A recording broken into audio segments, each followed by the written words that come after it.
और आज की दैनिक बाजार आउटलुक में हमसे जुड़ने के लिए आपका धन्यवाद। आज मेरे साथ हमारे ट्रेडिंग रूम से जुड़ेंगी स्वाति, जो हमें हाल के घटनाक्रमों के बारे में अधिक जानकारी देंगी। स्वाति।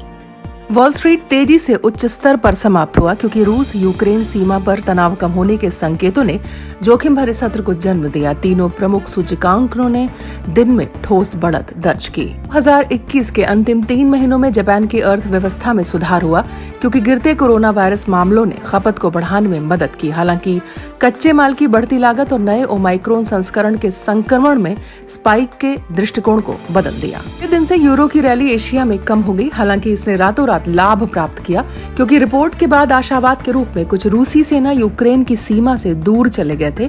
एक साइबर हमले से मुलाकात की। डॉलर की जोड़ी ने पिछले सत्र में 0.6% परिवर्तन प्राप्त किया। अल्टीमेट ऑस्किलेटर एक सकारात्मक संकेत की ओर इंगित कर रहा है। युआन डॉलर की जोड़ी ने पिछले सत्र में साइडवेज में कारोबार किया है। MACD एक सकारात्मक संकेत दे रहा है जो हमारे समग्र तकनीकी विश्लेषण से मेल खाता है। डॉलर जोड़ी पिछले सत्र में 1.1% उत्सादित हुई।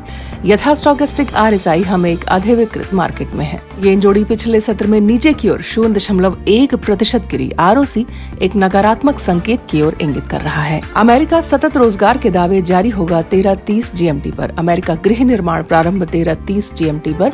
अमेरिका प्रारंभिक बेरोजगारी दावे 13:30 GMT पर।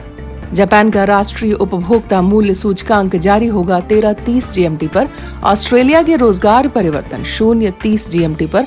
ऑस्ट्रेलिया के बेरोजगारी दर 0:30 GMT पर। हमें उम्मीद है कि आपने आज की बाजार आउटलुक का आनंद लिया होगा। हम सब की ओर से आपको लाभदायी व्यापारिक दिवस की शुभकामनाएं। वित्तीय बाजारों के ताजा समाचारों और घटनाओं के लिए कल सुबह जरूर लॉगिन करें।